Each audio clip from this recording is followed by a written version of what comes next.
आज भी हमारे देश में ऐसे ऐसे तांत्रिक हैं जो अलग अलग तरीके की तंत्र विद्या करते हैं। कुछ लोग उनमें ऐसे हैं जो तांत्रिकों पर ही भरोसा करते, ना भगवान पर भरोसा करते, ना अपने घर वालों पर भरोसा करते। किसी को अपने सास ससुर को बस में कराना है, किसी को प्रेम प्रसंग अपना चलाना है, किसी को लव मैरिज करनी है, किसी को पति को बस में कराना है, किसी के बच्चे काबू में नहीं है। तो वो जब उनके घर में ऐसी हरकतें होती हैं तो वो सीधा अपने दिमाग में एक ही विचार लाते हैं कि किसी बाबा से इसके ऊपर कुछ कराया जाए ताकि हमारे बस में रहे। कोई तांत्रिक वशीकरण करता है, कोई अलग अलग तरीके की तंत्र विद्या करता है।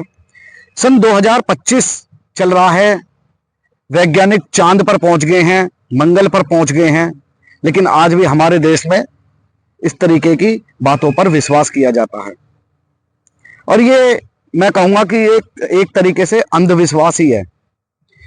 और जब तक ये अंधविश्वास रहेगा तब तक हमारे देश के ऐसे लोग आगे नहीं बढ़ पाएंगे और ऐसी ही घटनाओं को अंजाम मिलता रहेगा। आज ऐसी ही कहानी आप लोगों के बीच लेकर आता हूं, जिसमें एक 8 साल की बच्ची जो कि कक्षा 3 में पढ़ती है, जिसका नाम है आराध्या। लखनऊ प्रदेश की राजधानी है लखनऊ। वो लखनऊ का ही एक थाना लगता है दुगब्बा।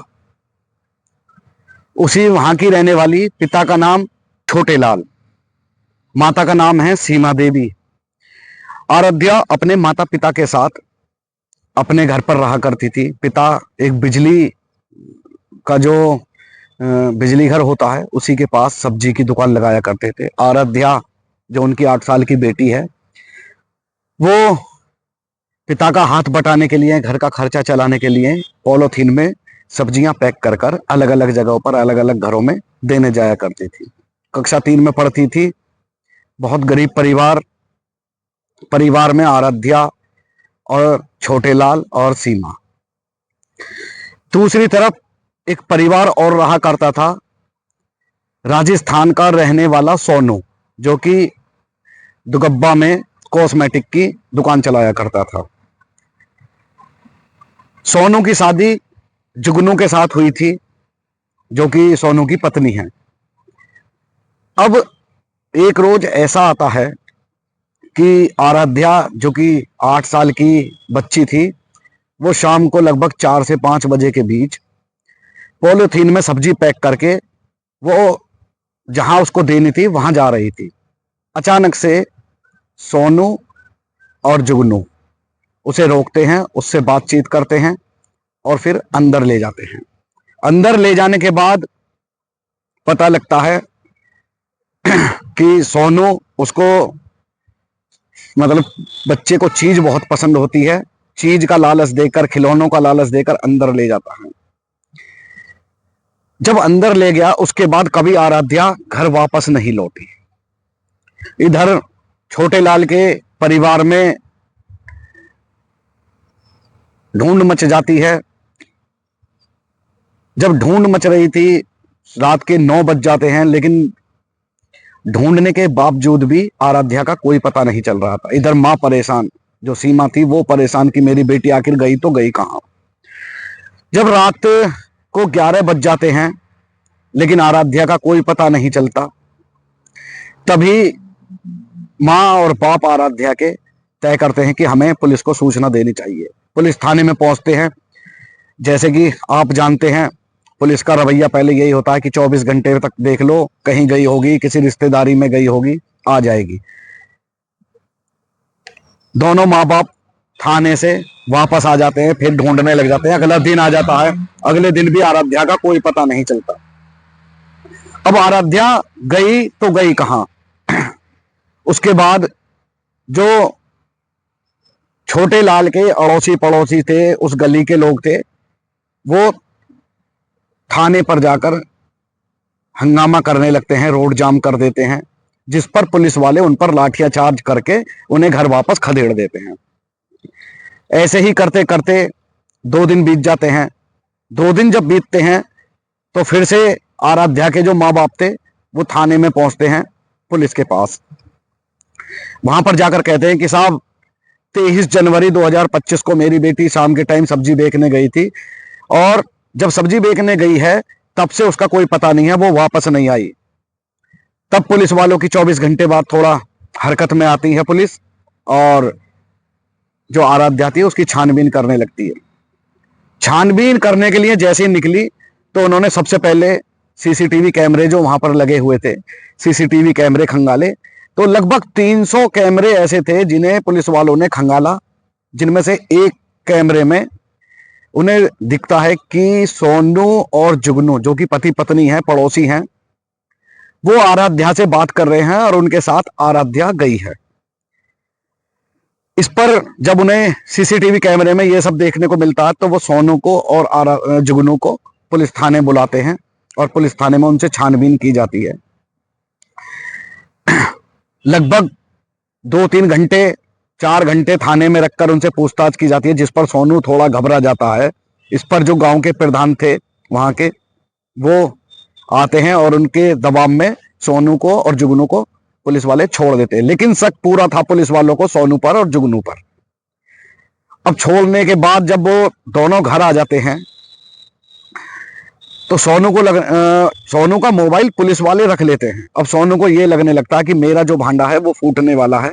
इस पर सोनू आत्महत्या कर लेता। पहले अपने पति पत्नी की जो जुगनू थी उसकी गला दबाकर हत्या करने की कोशिश करता है, लेकिन वो बेहोश हो जाती है। तो सोनू को लगता है कि शायद ये मर चुकी है, फिर खुद फांसी लगाकर अपनी आत्महत्या कर लेता है।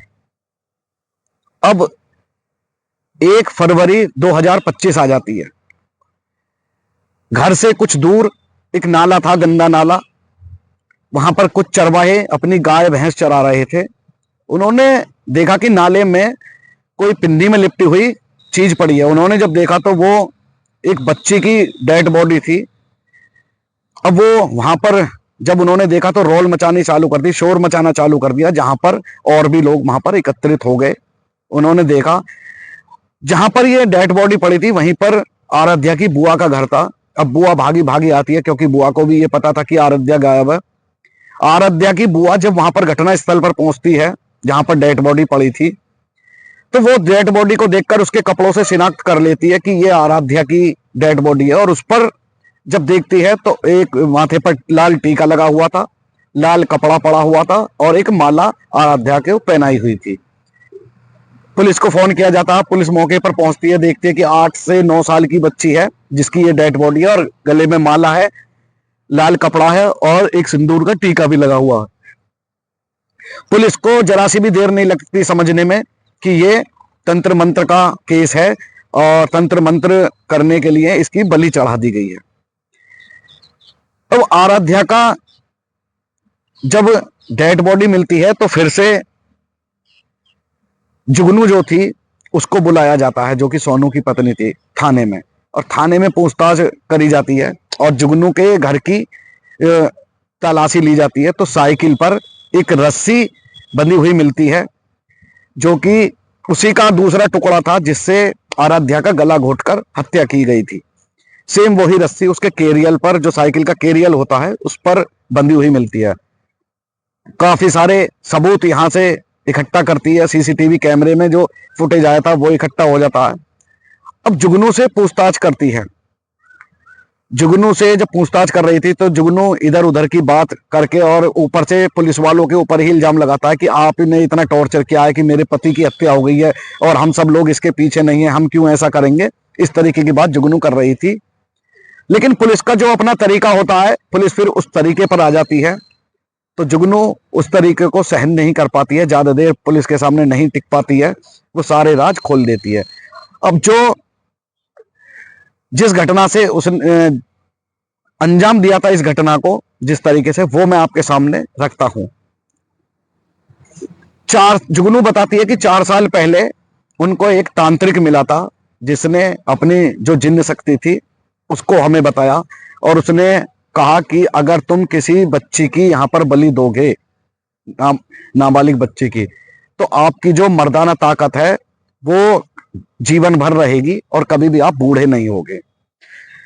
तो लगभग 4 साल से ये इस चीज की तलाश में थे कि किसको उठाया जाए, किसको उठाया जाए। आखिरकार 4 साल बाद इनकी जो काम था वो पूरा होना स्टार्ट हो जाता है। इन्हें दिखती है आराध्या एक दिन, और आराध्या सब्जी लेकर जा रही थी, तो इन्होंने, सोनू ने आराध्या को टॉफी का और खिलौने का लालच देकर उसे घर में अपने अंदर बुलाया और अंदर ले जाकर उसे तैयार किया, माला पहनाई, टीका लगाया और उसके साथ तंत्र मंत्र विद्या करके गला दबाकर रस्सी से उसकी हत्या कर एक पॉलीथीन में बंद किया।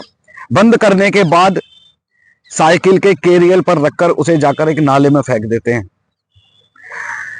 नाले में फेंकने के बाद जब ये 1 फरवरी को वहां पर चरवाए अपनी गाय भैंस चरा रहे थे, तब उन्हें मिलती है, तब ये जाकर राज खुलता है।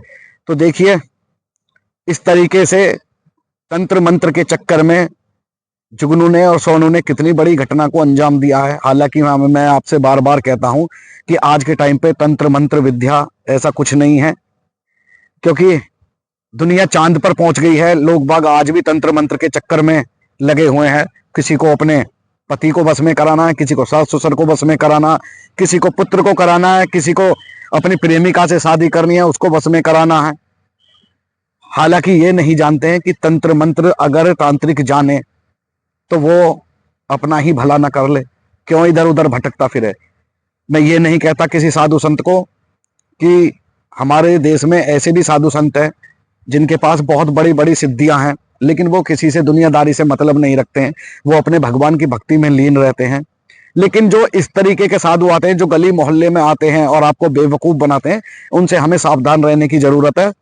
तो ये थी आज की कहानी आराध्या की, और हम इस पर यही कहेंगे भगवान उनको अपने चरणों में स्थान दे और भविष्य में भी किसी बेटी के साथ ऐसा काम ना हो। और मैं आप लोगों से भी ये कहना चाहूंगा कि यदि आपके घर में या आस पड़ोस में ऐसा कोई तांत्रिक आता है तो उसकी बातों पर विश्वास ना करें, और उस पर यदि आप विश्वास करते हैं तो ये पक्का है कि आपके घर में लड़ाई झगड़े बढ़ जाएंगे, जिससे आपका मेंटलिटी प्रॉब्लम होगा, या फिर उसकी बातों में आप आते हैं तो आपको ऐसी ही घटनाओं को अंजाम देने के लिए वो उकसाएगा, जिस पर आप जिंदगी भर जेल में रहेंगे। तो जुगनू को, सोनू का तो कोई मामला बनता ही नहीं है क्योंकि आत्महत्या कर ली है, उसकी फाइल बंद है। जुगनू को पुलिस ने गंभीर धाराओं में केस दायर करके जेल भेज दिया है। अब उन माँ बाप से पूछो जिनकी 8 साल की बेटी गई है, उन पर क्या बीत रही है।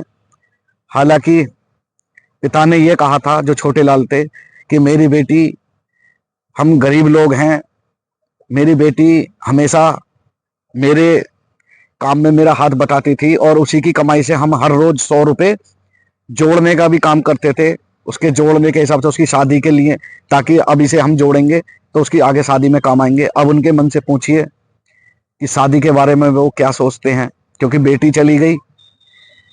तो आज की कहानी आपको कैसी लगी? उम्मीद करता हूं अच्छी लगी होगी। कमेंट बॉक्स में इस कहानी पर अपनी राय जरूर दीजिएगा। और लास्ट में यही कहूंगा, कुछ मेरे व्यूवर हैं जो मेरी वीडियो देखते हैं, वीडियो ही नहीं देखते बल्कि अपना बहुमूल्य प्यार मुझको देते हैं। उनमें से राधे कृष्ण दोने पत्तल वाले हैं श्याना से, मैं बहुत बहुत आभार व्यक्त करता हूं उनका कि वो मुझे इतना प्यार देते हैं। श्याम शर्मा जी हैं हमारे श्याना से, अनुज कुमार हैं श्याना से, विजय कुमार हैं श्याना से, और भी बहुत सारे ऐसे लोग हैं जो मुझे अपना यहाँ पर प्यार देते हैं। तो आप सभी के लिए बहुत बहुत धन्यवाद। उम्मीद करता हूँ आज की कहानी आपको बहुत अच्छी लगी होगी। अच्छी लगे तो लाइक करना, कमेंट में अपनी राय देना और वीडियो को ज़्यादा से ज़्यादा शेयर करना। मिलता हूँ आपसे ऐसी ही एक सच्ची कहानी के साथ। तब तक के लिए अपना ध्यान रखें, अपनों का ध्यान रखें, सावधान रहें, सुरक्षित रहें। जय हिंद, जय भारत।